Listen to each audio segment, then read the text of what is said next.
Paper 48, the Morontia Life.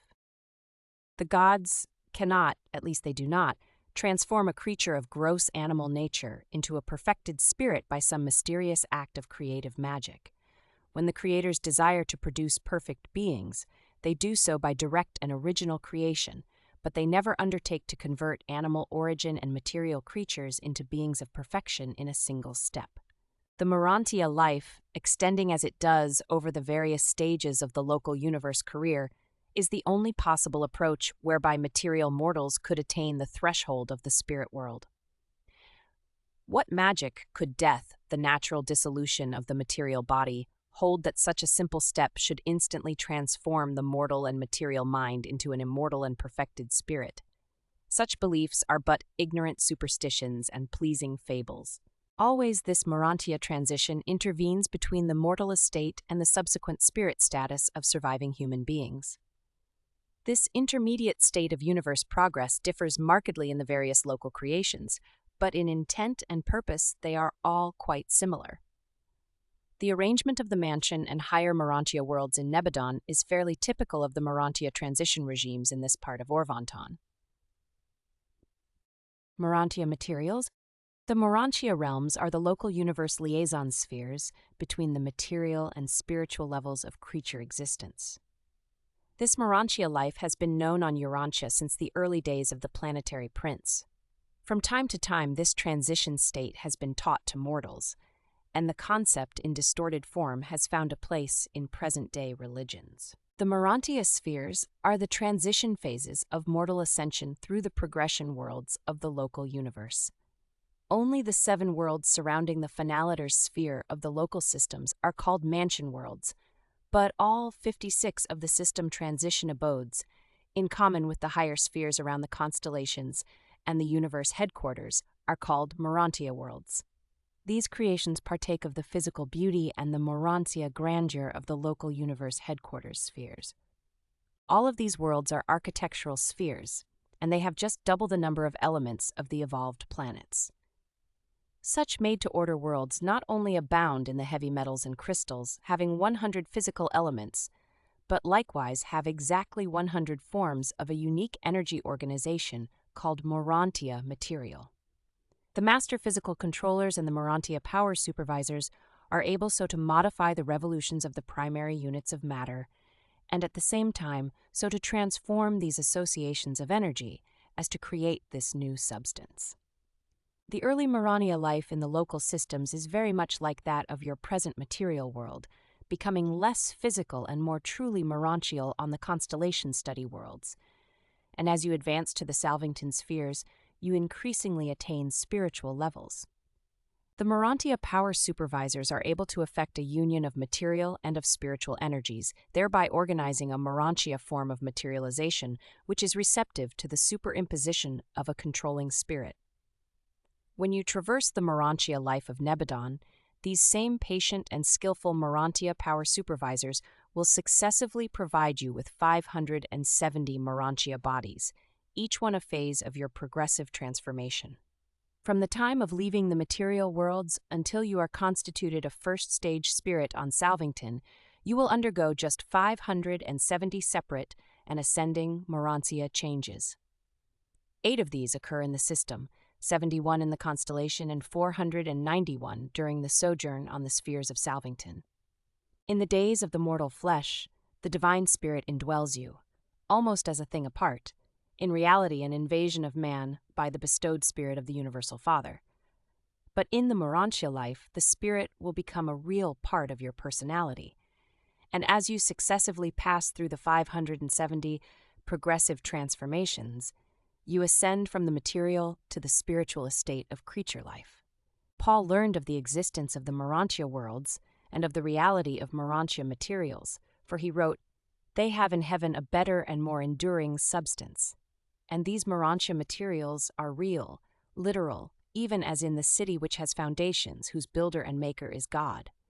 And each of these marvelous spheres is a better country, that is, a heavenly one." Morontia Power Supervisors. These unique beings are exclusively concerned with the supervision of those activities which represent a working combination of spiritual and physical, or semi-material energies. They are exclusively devoted to the ministry of Morontia progression.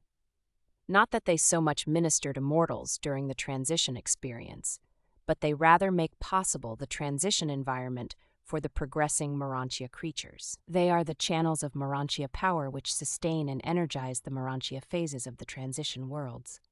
Morontia Power Supervisors are the offspring of a local universe mother spirit. They are fairly standard in design, though differing slightly in nature in the various local creations.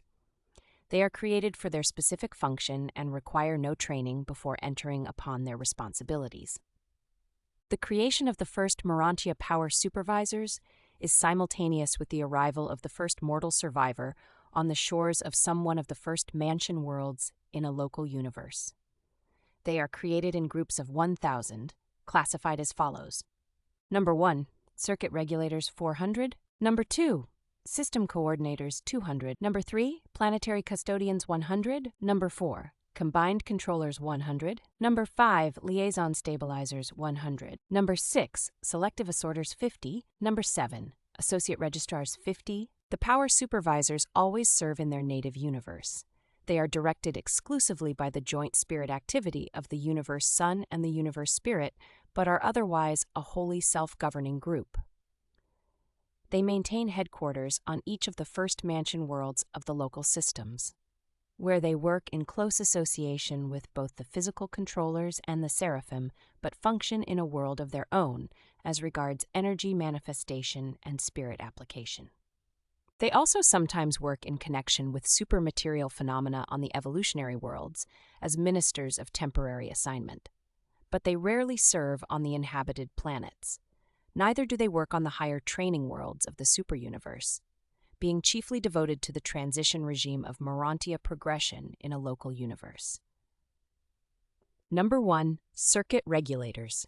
These are the unique beings who coordinate physical and spiritual energy and regulate its flow into the segregated channels of the Morontia spheres, and these circuits are exclusively planetary, limited to a single world.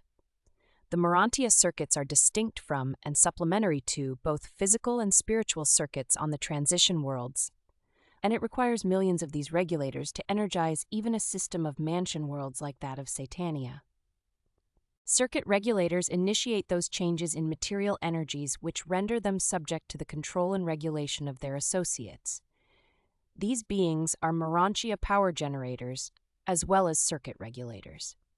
Much as a dynamo apparently generates electricity out of the atmosphere, so do these living Morontia dynamos seem to transform the everywhere energies of space into those materials which the Morontia supervisors weave into the bodies and life activities of the ascending mortals. Number 2. System Coordinators. Since each Morontia world has a separate order of Morontia energy, it is exceedingly difficult for humans to visualize these spheres. But on each successive transition sphere, mortals will find the plant life and everything else pertaining to the Morontia existence progressively modified to correspond with the advancing spiritization of the ascending survivor. And since the energy system of each world is thus individualized, these coordinators operate to harmonize and blend such differing power systems into a working unit for the associated spheres of any particular group. Ascending mortals gradually progress from the physical to the spiritual as they advance from one Morontia world to another. Hence the necessity for providing an ascending scale of Morontia spheres and an ascending scale of Morontia forms. When mansion world ascenders pass from one sphere to another, they are delivered by the transport Seraphim to the receivers of the system coordinators on the advanced world. Here, in those unique temples at the center of the 70 radiating wings, wherein are the chambers of transition, similar to the resurrection halls on the initial world of reception for Earth origin mortals, the necessary changes in creature form are skillfully effected by the system coordinators. These early Morontia form changes require about 7 days of standard time for their accomplishment. Number 3. Planetary Custodians. Each Morontia world, from the mansion spheres up to the universe headquarters, is in the custody, as regards Morontia affairs, of 70 guardians. They constitute the local planetary council of supreme Morontia authority. This council grants material for Morontia forms to all ascending creatures who land on the spheres and authorizes those changes in creature form which make it possible for an ascender to proceed to the succeeding sphere. After the mansion worlds have been traversed, you will translate from one phase of Morontia life to another without having to surrender consciousness. Unconsciousness attends only the earlier metamorphoses and the later transitions from one universe to another and from Havona to Paradise. Number 4. Combined controllers. One of these highly mechanical beings is always stationed at the center of each administrative unit of a Morontia world. A combined controller is sensitive to and functional with physical, spiritual, and morontial energies, and with this being there are always associated 2 system coordinators, 4 circuit regulators, 1 planetary custodian, 1 liaison stabilizer, and either an associate registrar or a selective assorter. Number 5. Liaison stabilizers. These are the regulators of the Morontia energy in association with the physical and spirit forces of the realm. They make possible the conversion of Morontia energy into Morontia material.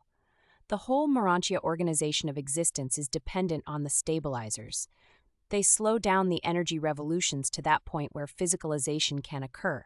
But I have no terms with which I can compare or illustrate the ministry of such beings. It is quite beyond human imagination. Number 6. Selective assorters. As you progress from one class or phase of a Morontia world to another, you must be rekeyed or advance-tuned, and it is the task of the selective assorters to keep you in progressive synchrony with the Morontia life. While the basic Morontia forms of life and matter are identical from the first mansion world to the last universe transition sphere, there is a functional progression which gradually extends from the material to the spiritual. Your adaptation to this basically uniform but successively advancing and spiritizing creation is affected by this selective rekeying. Such an adjustment in the mechanism of personality is tantamount to a new creation, notwithstanding that you retain the same Morontia form. You may repeatedly subject yourself to the test of these examiners, and as soon as you register adequate spiritual achievement, they will gladly certify you for advanced standing. These progressive changes result in altered reactions to the Morontia environment, such as modifications in food requirements and numerous other personal practices. The selective assorters are also of great service in the grouping of Morontia personalities for purposes of study, teaching, and other projects. They naturally indicate those who will best function in temporary association. Number 7. Associate registrars. The Morontia world has its own recorders who serve in association with the spirit recorders in the supervision and custody of the records and other data indigenous to the Morontia creations. The Morontia records are available to all orders of personalities. All Morontia transition realms are accessible alike to material and spirit beings.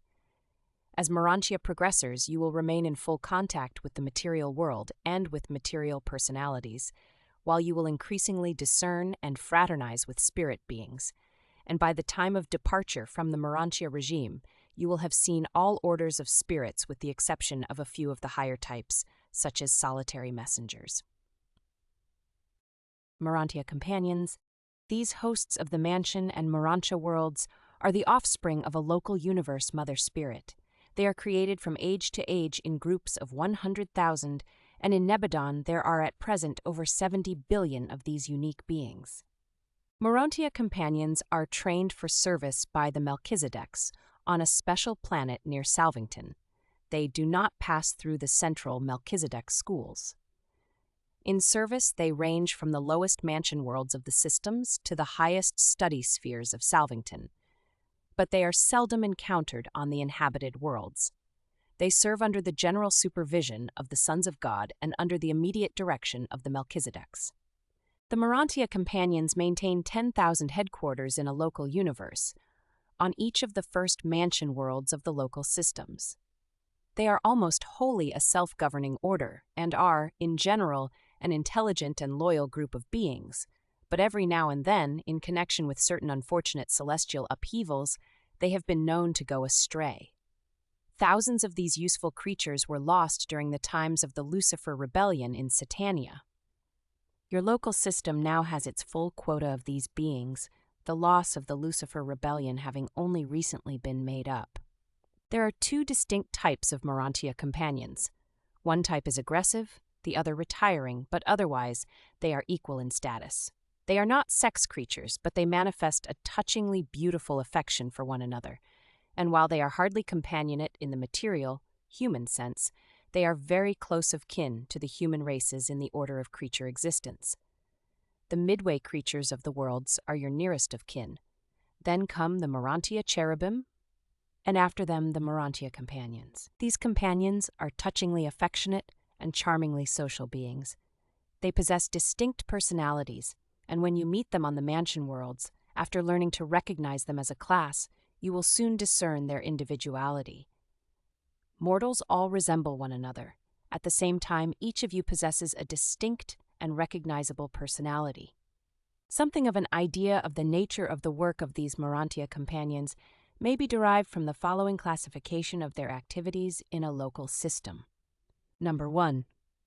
Pilgrim Guardians are not assigned to specific duties in their association with the Morontia Progressors. These companions are responsible for the whole of the Morontia career and are therefore the coordinators of the work of all other Morontia and transition ministers. Number 2. Pilgrim Receivers and Free Associators. These are the social companions of the new arrivals on the mansion worlds. One of them will certainly be on hand to welcome you when you awaken on the initial mansion world from the first transit sleep of time, when you experience the resurrection from the death of the flesh into the Morontia life. And from the time you are thus formally welcomed on awakening to that day, when you leave the local universe as a first-stage spirit, these Morontia companions are ever with you. Companions are not assigned permanently to individuals. An ascending mortal on one of the mansion or higher worlds might have a different companion on each of several successive occasions, and again might go for long periods without one. It would all depend on the requirements and also on the supply of companions available. Number 3. Hosts to celestial visitors. These gracious creatures are dedicated to the entertainment of the superhuman groups of student visitors and other celestials who may chance to sojourn on the transition worlds. You will have ample opportunity to visit within any realm you have experientially attained. Student visitors are allowed on all inhabited planets, even those in isolation. Number 4. Coordinators and Liaison Directors. These companions are dedicated to the facilitation of Morontia intercourse and to the prevention of confusion. They are the instructors of social conduct and Morontia progress, sponsoring classes and other group activities among the ascending mortals. They maintain extensive areas wherein they assemble their pupils, and from time to time make requisition on the celestial artisans and the Reversion Directors for the embellishment of their programs. As you progress, you will come in intimate contact with these companions, and you will grow exceedingly fond of both groups. It is a matter of chance as to whether you will be associated with an aggressive or a retiring type of companion. Number 5. Interpreters and Translators. During the early Mansonia career, you will have frequent recourse to the interpreters and the translators. They know and speak all the tongues of a local universe. They are the linguists of the realms. You will not acquire new languages automatically. You will learn a language over there, much as you do down here. And these brilliant beings will be your language teachers. The first study on the mansion worlds will be the tongue of Satania and then the language of Nebadon. And while you are mastering these new tongues, the Morontia Companions will be your efficient interpreters and patient translators. You will never encounter a visitor on any of these worlds, but that someone of the Morontia Companions will be able to officiate as interpreter. Number 6. Excursion and Reversion Supervisors. These companions will accompany you on the longer trips to the headquarters sphere and to the surrounding worlds of transition culture. They plan, conduct, and supervise all such individual and group tours about the system worlds of training and culture. Number 7. Area and Building Custodians. Even the material and Morontia structures increase in perfection and grandeur as you advance in the Mansonia career. As individuals and as groups, you are permitted to make certain changes in the abodes assigned as headquarters for your sojourn on the different mansion worlds. Many of the activities of these spheres take place in the open enclosures of the variously designated circles, squares, and triangles. The majority of the mansion world structures are roofless, being enclosures of magnificent construction and exquisite embellishment. The climatic and other physical conditions prevailing on the architectural worlds make roofs wholly unnecessary. These custodians of the transition phases of ascendant life are supreme in the management of Morontia affairs. They were created for this work, and pending the factualization of the Supreme Being, always will they remain Morontia Companions. Never do they perform other duties. As systems and universes are settled in light and life, the mansion worlds increasingly cease to function as transition spheres of Morontia training. More and more, the Finaliters institute their new training regime, which appears to be designed to translate the cosmic consciousness from the present level of the grand universe to that of the future outer universes. The Morontia Companions are destined to function increasingly in association with the Finaliters and in numerous other realms not at present revealed on Urantia. You can forecast that these beings are probably going to contribute much to your enjoyment of the mansion worlds, whether your sojourn is to be long or short, and you will continue to enjoy them all the way up to Salvington. They are not technically essential to any part of your survival experience. You could reach Salvington without them, but you would greatly miss them. They are the personality luxury of your ascending career in the local universe. The Reversion Directors. Joyful mirth and the smile equivalent are as universal as music. There is a morontial and a spiritual equivalent of mirth and laughter. The ascendant life is about equally divided between work and play, freedom from assignment. Celestial relaxation and superhuman humor are quite different from their human analogues, but we all actually indulge in a form of both, and they really accomplish for us, in our state, just about what ideal humor is able to do for you on Urantia. The Morontia Companions are skillful play sponsors, and they are most ably supported by the Reversion Directors. You would probably best understand the work of the Reversion Directors if they were likened to the higher types of humorists on Urantia, though that would be an exceedingly crude and somewhat unfortunate way in which to try to convey an idea of the function of these directors of change and relaxation, these ministers of the exalted humor of the Morontia and spirit realms. In discussing spirit humor, first let me tell you what it is not. Spirit jest is never tinged with the accentuation of the misfortunes of the weak and erring. Neither is it ever blasphemous of the righteousness and glory of divinity.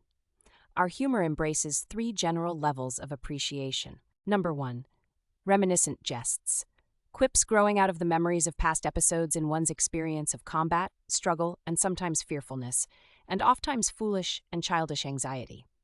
To us, this phase of humor derives from the deep-seated and abiding ability to draw upon the past for memory material with which pleasantly to flavor and otherwise lighten the heavy loads of the present.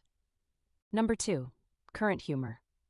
The senselessness of much that so often causes us serious concern, the joy at discovering the unimportance of much of our serious personal anxiety. We are most appreciative of this phase of humor when we are best able to discount the anxieties of the present in favor of the certainties of the future. Number 3, prophetic joy. It will perhaps be difficult for mortals to envisage this phase of humor, but we do get a peculiar satisfaction out of the assurance that all things work together for good, for spirits and Morontians as well as for mortals. This aspect of celestial humor grows out of our faith in the loving overcare of our superiors and in the divine stability of our supreme directors. But the Reversion Directors of the realms are not concerned exclusively with depicting the high humor of the various orders of intelligent beings. They are also occupied with the leadership of diversion, spiritual recreation, and Morontia entertainment. And in this connection, they have the hearty cooperation of the celestial artisans. The Reversion Directors themselves are not a created group. They are a recruited corps embracing beings ranging from the Havona natives down through the messenger hosts of space and the ministering spirits of time to the Morontia Progressors from the evolutionary worlds. All are volunteers, giving themselves to the work of assisting their fellows in the achievement of thought change and mind rest, for such attitudes are most helpful in recuperating depleted energies. When partially exhausted by the efforts of attainment, and while awaiting the reception of new energy charges, there is agreeable pleasure in living over again the enactments of other days and ages. The early experiences of the race or the order are restful to reminisce, and that is exactly why these artists are called reversion directors. They assist in reverting the memory to a former state of development or to a less experienced status of being. All beings enjoy this sort of reversion except those who are inherent creators, hence automatic self-rejuvenators, and certain highly specialized types of creatures, such as the power centers and the physical controllers, who are always and eternally thoroughly businesslike in all their reactions. These periodic releases from the tension of functional duty are a regular part of life on all worlds throughout the universe of universes, but not on the Isle of Paradise. Beings indigenous to the central abode are incapable of depletion and are not, therefore, subject to re-energizing. And with such beings of eternal paradise perfection, there can be no such reversion to evolutionary experiences. Most of us have come up through lower stages of existence, or through progressive levels of our orders, and it is refreshing and in a measure amusing to look back upon certain episodes of our early experience. There is a restfulness in the contemplation of that which is old to one's order, and which lingers as a memory possession of the mind. The future signifies struggle and advancement.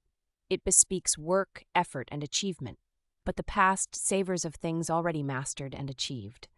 Contemplation of the past permits of relaxation, and such a carefree review as to provoke spirit mirth and a Morontia state of mind verging on merriment. Even mortal humor becomes most hearty when it depicts episodes affecting those just a little beneath one's present developmental state, or when it portrays one's supposed superiors falling victim to the experiences which are commonly associated with supposed inferiors.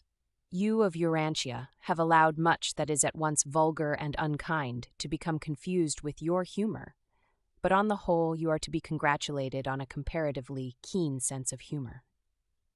Some of your races have a rich vein of it and are greatly helped in their earthly careers thereby. Apparently you received much in the way of humor from your Adamic inheritance, much more than was secured of either music or art. All Satania, during times of play, those times when its inhabitants refreshingly resurrect the memories of a lower stage of existence, is edified by the pleasant humor of a corps of reversion directors from Urantia. The sense of celestial humor we have with us always, even when engaged in the most difficult of assignments. It helps to avoid an overdevelopment of the notion of one's self-importance, but we do not give rein to it freely, as you might say, have fun, except when we are in recess from the serious assignments of our respective orders. When we are tempted to magnify our self-importance, if we stop to contemplate the infinity of the greatness and grandeur of our makers, our own self-glorification becomes sublimely ridiculous, even verging on the humorous. One of the functions of humor is to help all of us take ourselves less seriously. Humor is the divine antidote for exaltation of ego. The need for the relaxation and diversion of humor is greatest in those orders of ascendant beings who are subjected to sustained stress in their upward struggles. The two extremes of life have little need for humorous diversions. Primitive men have no capacity, therefore, and beings of paradise perfection have no need thereof. The hosts of Havona are naturally a joyous and exhilarating assemblage of supremely happy personalities. On Paradise, the quality of worship obviates the necessity for reversion activities. But among those who start their careers far below the goal of Paradise perfection, there is a large place for the ministry of the Reversion Directors. The higher the mortal species, the greater the stress and the greater the capacity for humor as well as the necessity for it. In the spirit world, the opposite is true. The higher we ascend, the less the need for the diversions of reversion experiences. But proceeding down the scale of spirit life from paradise to the seraphic hosts, there is an increasing need for the mission of mirth and the ministry of merriment. Those beings who most need the refreshment of periodic reversion to the intellectual status of previous experiences are the higher types of the human species, the Morontians, angels, and the material sons, together with all similar types of personality. Humor should function as an automatic safety valve to prevent the building up of excessive pressures, due to the monotony of sustained and serious self-contemplation in association with the intense struggle for developmental progress and noble achievement. Humor also functions to lessen the shock of the unexpected impact of fact or of truth, rigid unyielding fact and flexible ever-living truth. The mortal personality, never sure as to which will next be encountered, through humor swiftly grasps, sees the point, and achieves insight, the unexpected nature of the situation, be it fact or be it truth. While the humor of Urantia is exceedingly crude and most inartistic, it does serve a valuable purpose both as a health insurance and as a liberator of emotional pressure, thus preventing injurious nervous tension and over-serious self-contemplation. Humor and play, relaxation, are never reactions of progressive exertion. Always are they the echoes of a backward glance, a reminiscence of the past. Even on Urantia, and as you now are, you always find it rejuvenating when for a short time you can suspend the exertions of the newer and higher intellectual efforts and revert to the more simple engagements of your ancestors. The principles of Urantian play life are philosophically sound and continue to apply on up through your ascending life, through the circuits of Havona to the eternal shores of paradise. As ascendant beings, you are in possession of personal memories of all former and lower existences, and without such identity memories of the past, there would be no basis for the humor of the present, either mortal laughter or Morana mirth. It is this recalling of past experiences that provides the basis for present diversion and amusement, and so you will enjoy the celestial equivalents of your earthly humor all the way up through your long Morontia, and then increasingly spiritual careers. And that part of God, the adjuster, which becomes an eternal part of the personality of an ascendant mortal, contributes the overtones of divinity to the joyous expressions, even spiritual laughter, of the ascending creatures of time and space. The Mansion World Teachers. The Mansion World Teachers are a corps of deserted but glorified cherubim and sanobim. When a pilgrim of time advances from a trial world of space to the mansion and associated worlds of Morontia training, he is accompanied by his personal or group Seraphim, the guardian of destiny. In the worlds of mortal existence, the Seraphim is ably assisted by cherubim and sanobim. But when her mortal ward is delivered from the bonds of the flesh and starts out on the ascendant career, when the post-material or Morontia life begins, the attending Seraphim has no further need of the ministrations of her former lieutenants, the cherubim and sanobim. These deserted assistants of the ministering Seraphim are often summoned to universe headquarters, where they pass into the intimate embrace of the universe Mother Spirit, and then go forth to the system training spheres as Mansion World Teachers. These teachers often visit the material worlds and function from the lowest mansion worlds on up to the highest of the educational spheres connected with the universe headquarters. Upon their own motion, they may return to their former associative work with the ministering Seraphim. There are billions upon billions of these teachers in Satania, and their numbers constantly increase because, in the majority of instances, when a Seraphim proceeds inward with an adjuster-fused mortal, both a cherubim and a sanobim are left behind. Mansion World Teachers, like most of the other instructors, are commissioned by the Melchizedeks. They are generally supervised by the Morontia Companions, but as individuals and as teachers, they are supervised by the acting heads of the schools or spheres wherein they may be functioning as instructors. These advanced cherubim usually work in pairs, as they did when attached to the Seraphim. They are by nature very near the Morontia type of existence, and they are inherently sympathetic teachers of the ascending mortals, and most efficiently conduct the program of the Mansion World and Morontia educational system. In the schools of the Morontia life, these teachers engage in individual, group, class, and mass teaching. On the Mansion Worlds, such schools are organized in 3 general groups of 100 divisions each: the schools of thinking, the schools of feeling, and the schools of doing. When you reach the constellation, there are added the schools of ethics, the schools of administration, and the schools of social adjustment. On the universe headquarters worlds, you will enter the schools of philosophy, divinity, and pure spirituality. Those things which you might have learned on Earth, but which you failed to learn, must be acquired under the tutelage of these faithful and patient teachers. There are no royal roads, shortcuts, or easy paths to paradise.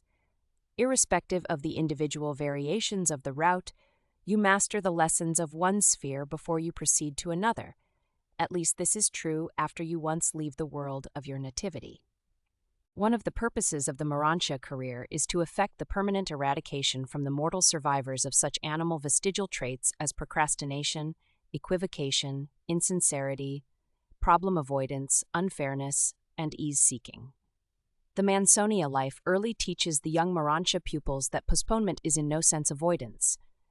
After the life in the flesh, time is no longer available as a technique of dodging situations or of circumventing disagreeable obligations. Beginning service on the lowest of the tarrying spheres, the mansion world teachers advance with experience through the educational spheres of the system and the constellation to the training worlds of Salvington.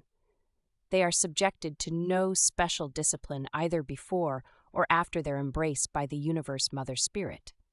They have already been trained for their work while serving as seraphic associates on the worlds native to their pupils of Mansion World sojourn. They have had actual experience with these advancing mortals on the inhabited worlds. They are practical and sympathetic teachers, wise and understanding instructors, able and efficient guides. They are entirely familiar with the ascendant plans and thoroughly experienced in the initial phases of the progression career.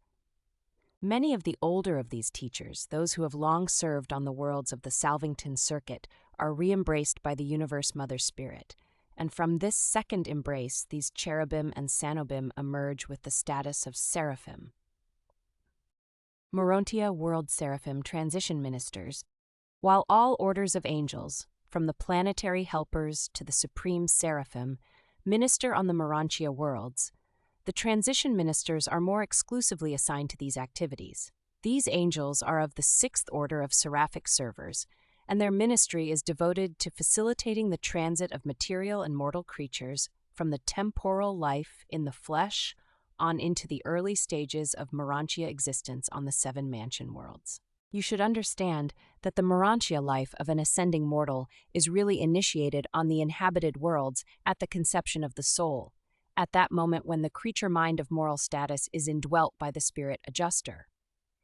And from that moment on, the mortal soul has potential capacity for supermortal function, even for recognition on the higher levels of the Morontia spheres of the local universe. You will not, however, be conscious of the ministry of the transition seraphim until you attain the mansion worlds, where they labor untiringly for the advancement of their mortal pupils, being assigned for service in the following 7 divisions. Number 1. Seraphic Evangels. The moment you conscientize on the mansion worlds, you are classified as evolving spirits in the records of the system. True, you are not yet spirits in reality, but you are no longer mortal or material beings. You have embarked upon the pre-spirit career and have been duly admitted to the Morontia life. On the mansion worlds, the Seraphic Evangels will help you to choose wisely among the optional routes to Urantia, Salvington, Uversa, and Havona. If there are a number of equally advisable routes, these will be put before you, and you will be permitted to select the one that most appeals to you.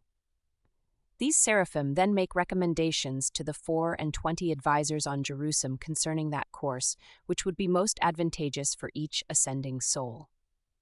You are not given unrestricted choice as to your future course, but you may choose within the limits of that which the transition ministers and their superiors wisely determine to be most suitable for your future spirit attainment.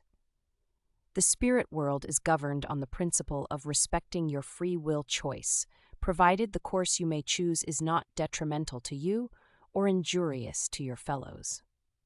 These seraphic evangels are dedicated to the proclamation of the gospel of eternal progression, the triumph of perfection attainment.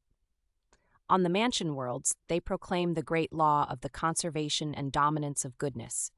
No act of good is ever wholly lost. It may be long thwarted but never wholly annulled, and it is eternally potent in proportion to the divinity of its motivation. Even on Urantia, they counsel the human teachers of truth and righteousness to adhere to the preaching of the goodness of God, which leads to repentance, to proclaim the love of God, which casts out all fear. Even so have these truths been declared on your world, The gods are my caretakers, I shall not stray. Side by side they lead me in the beautiful paths and glorious refreshing of life everlasting. I shall not, in this divine presence, want for food nor thirst for water. Though I go down into the valley of uncertainty, or ascend up into the worlds of doubt, though I move in loneliness or with the fellows of my kind, though I triumph in the choirs of light or falter in the solitary places of the spheres, your good spirit shall minister to me, and your glorious angel will comfort me. Though I descend into the depths of darkness and death itself, I shall not doubt you nor fear you, for I know that in the fullness of time and the glory of your name you will raise me up to sit with you on the battlements on high. That is the story whispered in the night season to the shepherd boy. He could not retain it word for word, but to the best of his memory he gave it much as it is recorded today. These seraphim are also the evangels of the gospel of perfection attainment for the whole system as well as for the individual ascender. Even now, in the young system of Satania, their teachings and plans encompass provisions for the future ages, when the mansion worlds will no longer serve the mortal ascenders as stepping stones to the spheres on high. Number 2. Racial interpreters. All races of mortal beings are not alike. True, there is a planetary pattern running through the physical, mental, and spiritual natures and tendencies of the various races of a given world. But there are also distinct racial types, and very definite social tendencies characterize the offspring of these different basic types of human beings. On the worlds of time, the seraphic racial interpreters further the efforts of the race commissioners to harmonize the varied viewpoints of the races, and they continue to function on the mansion worlds, where these same differences tend to persist in a measure. On a confused planet, such as Urantia, these brilliant beings have hardly had a fair opportunity to function, but they are the skillful sociologists and the wise ethnic advisors of the first heaven. You should consider the statement about heaven and the heaven of heavens. The heaven conceived by most of your prophets was the first of the mansion worlds of the local system. When the apostle spoke of being caught up to the third heaven, he referred to that experience in which his adjuster was detached during sleep and in this unusual state made a projection to the third of the 7 mansion worlds. Some of your wise men saw the vision of the greater heaven, the heaven of heavens, of which the 7-fold mansion world experience was but the first, the second being Jerusalem, the third Edentia and its satellites, the fourth Salvington and the surrounding educational spheres, the fifth Uversa, the sixth Havona, and the 7th Paradise. Number 3. Mind planners. These seraphim are devoted to the effective grouping of Morontia beings and to organizing their teamwork on the mansion worlds. They are the psychologists of the first heaven. The majority of this particular division of seraphic ministers have had previous experience as guardian angels to the children of time, but their wards for some reason failed to personalize on the mansion worlds or else survived by the technique of spirit fusion. It is the task of the mind planners to study the nature, experience, and status of the adjuster souls in transit through the mansion worlds, and to facilitate their grouping for assignment and advancement. But these mind planners do not scheme, manipulate, or otherwise take advantage of the ignorance or other limitations of mansion world students. They are wholly fair and eminently just. They respect your newborn Morontia will. They regard you as independent volitional beings, and they seek to encourage your speedy development and advancement. Here you are face to face with true friends and understanding counselors, angels who are really able to help you to see yourself as others see you, and to know yourself as angels know you. Even on Urantia, these seraphim teach the everlasting truth. If your own mind does not serve you well, you can exchange it for the mind of Jesus of Nazareth, who always serves you well. Number 4. Morontia counselors. These ministers receive their name because they are assigned to teach, direct, and counsel the surviving mortals from the worlds of human origin, souls in transit to the higher schools of the system headquarters. They are the teachers of those who seek insight into the experiential unity of divergent life levels, those who are attempting the integration of meanings and the unification of values. This is the function of philosophy in mortal life, of Mota on the Morontia spheres.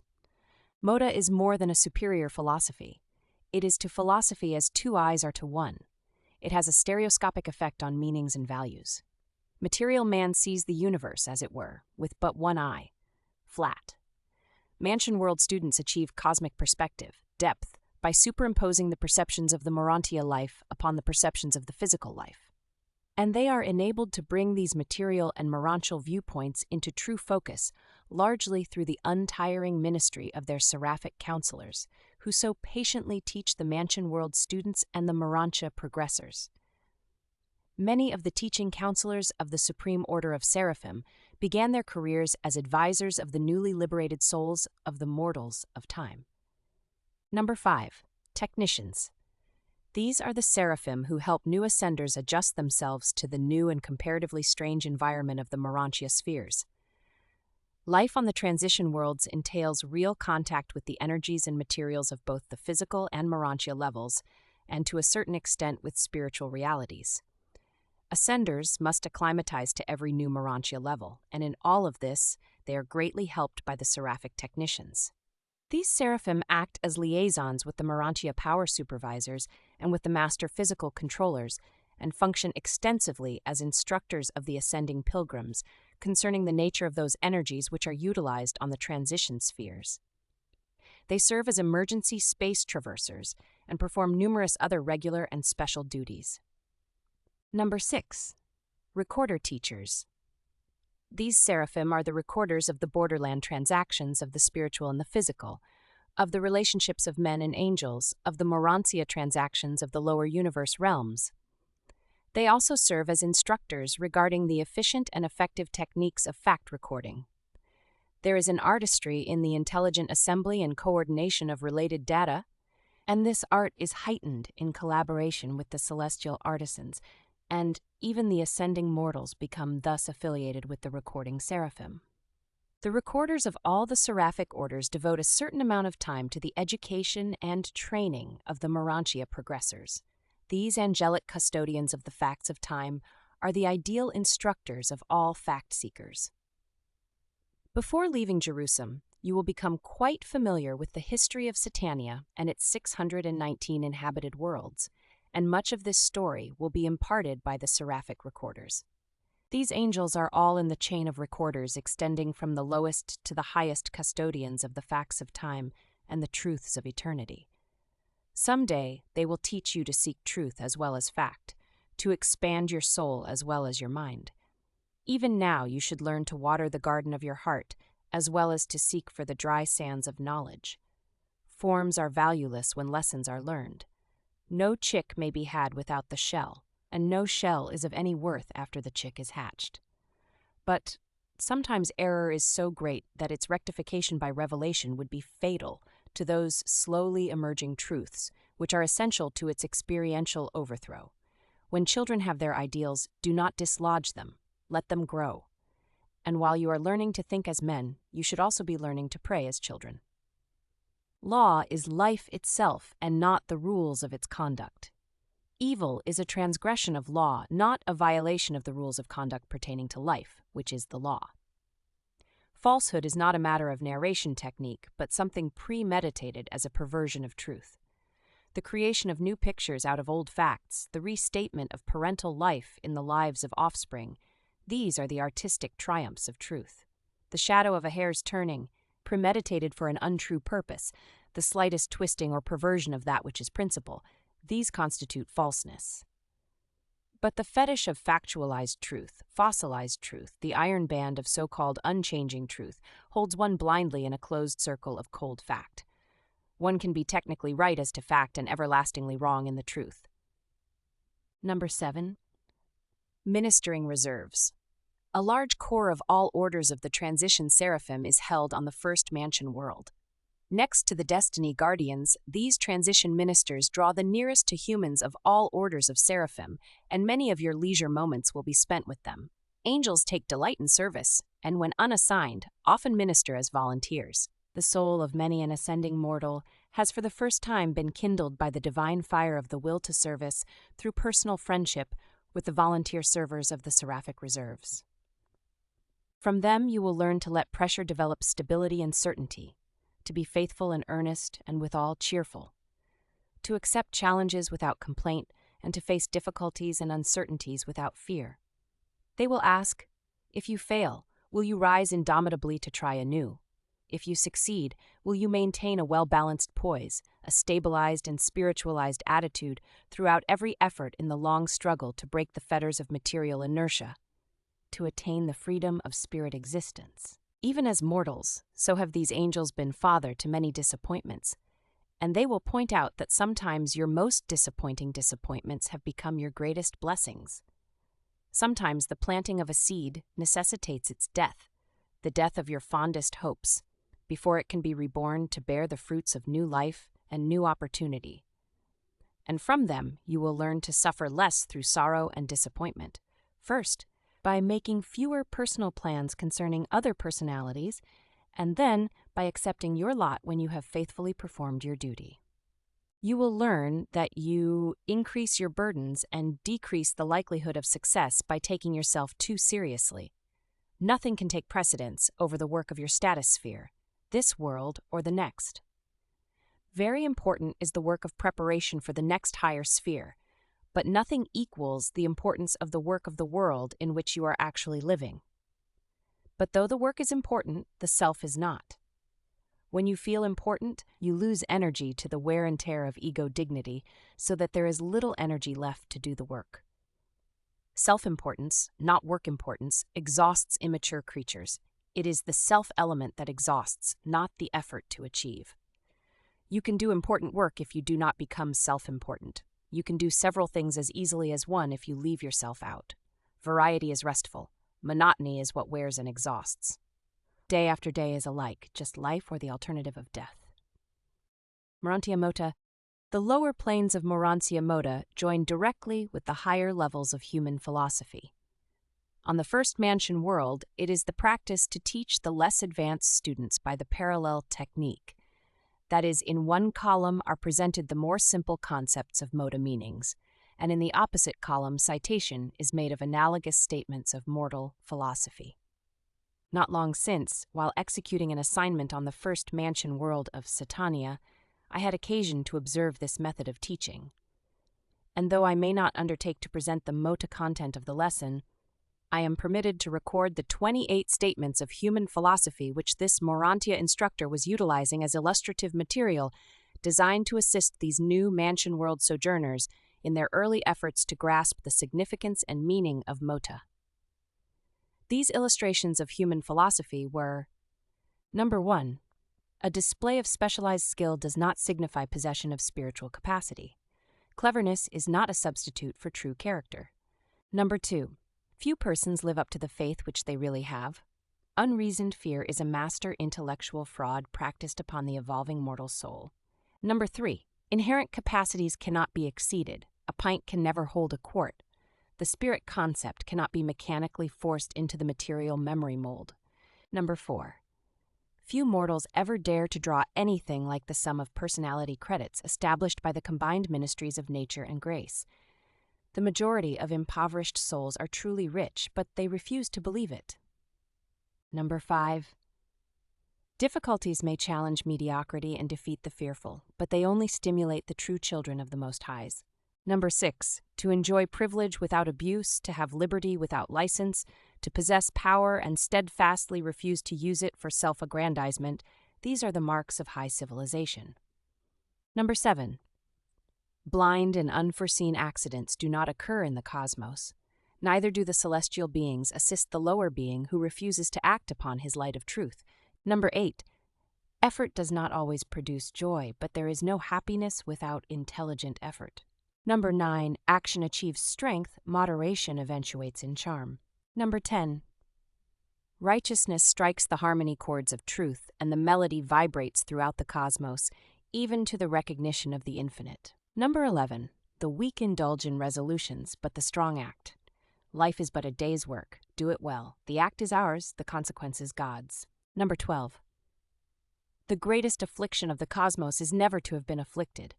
Mortals only learn wisdom by experiencing tribulation. Number 13.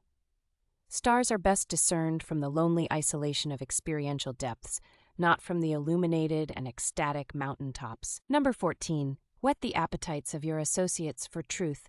Give advice only when it is asked for. Number 15.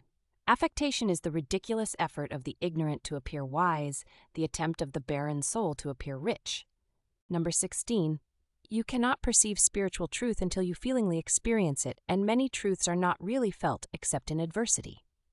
Number 17. Ambition is dangerous until it is fully socialized. You have not truly acquired any virtue until your acts make you worthy of it. Number 18. Impatience is a spirit poison. Anger is like a stone hurled into a hornet's nest. Number 19. Anxiety must be abandoned. The disappointments hardest to bear are those which never come. Number 20. Only a poet can discern poetry in the commonplace prose of routine existence. 21. The high mission of any art is, by its illusions, to foreshadow a higher universe reality, to crystallize the emotions of time into the thought of eternity. 22. The evolving soul is not made divine by what it does, but by what it strives to do. 23. Death added nothing to the intellectual possession or to the spiritual endowment, but it did add to the experiential status the consciousness of survival. 24. The destiny of eternity is determined moment by moment by the achievements of the day-by-day living. The acts of today are the destiny of tomorrow. 25. Greatness lies not so much in possessing strength as in making a wise and divine use of such strength. 26. Knowledge is possessed only by sharing. It is safeguarded by wisdom and socialized by love. 27. Progress demands development of individuality. Mediocrity seeks perpetuation in standardization. 28. The argumentative defense of any proposition is inversely proportional to the truth contained. Such is the work of the beginners on the first mansion world, while the more advanced pupils on the later worlds are mastering the higher levels of cosmic insight and Morontia Mota. The Morontia Progressors, from the time of graduation from the mansion worlds to the attainment of spirit status in the superuniverse career, ascending mortals are denominated Morontia Progressors. Your passage through this wonderful borderland life will be an unforgettable experience, a charming memory. It is the evolutionary portal to spirit life and the eventual attainment of creature perfection by which ascenders achieve the goal of time, the finding of God on paradise. There is a definite and divine purpose in all this Morontia and subsequent spirit scheme of mortal progression, this elaborate universe training school for ascending creatures. It is the design of the creators to afford the creatures of time a graduated opportunity to master the details of the operation and administration of the grand universe, and this long course of training is best carried forward by having the surviving mortal climb up gradually and by actual participation in every step of the ascent. The mortal survival plan has a practical and serviceable objective. You are not the recipients of all this divine labor and painstaking training only that you may survive, just to enjoy endless bliss and eternal ease. There is a goal of transcendent service concealed beyond the horizon of the present universe age. If the gods designed merely to take you on one long and eternal joy excursion, they certainly would not so largely turn the whole universe into one vast and intricate practical training school, requisition a substantial part of the celestial creation as teachers and instructors, and then spend ages upon ages piloting you, one by one, through this gigantic universe school of experiential training. The furtherance of the scheme of mortal progression seems to be one of the chief businesses of the present organized universe, and the majority of innumerable orders of created intelligences are either directly or indirectly engaged in advancing some phase of this progressive perfection plan. In traversing the ascending scale of living existence from mortal man to the deity embrace, you actually live the very life of every possible phase and stage of perfected creature existence within the limits of the present universe age. From mortal man to paradise finaliter embraces all that now can be, encompasses everything presently possible to the living orders of intelligent, perfected, finite creature beings.